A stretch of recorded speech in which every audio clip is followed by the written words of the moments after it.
estamos transmitiendo desde Zapopan, Jalisco, la inauguración de la línea 3 del tren ligero.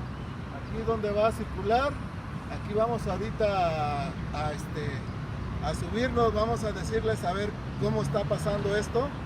Ocupo de su apoyo, necesito que me den like, que me sigan apoyando mis seguidores. Estamos aquí en Zapopan, en el mero corazón de Zapopan, Jalisco. Les deseo un fuerte abrazo y les sigo informando a ver cómo nos da este tour. ¿Sale, señores? Estamos aquí desde Zapopan, Jalisco.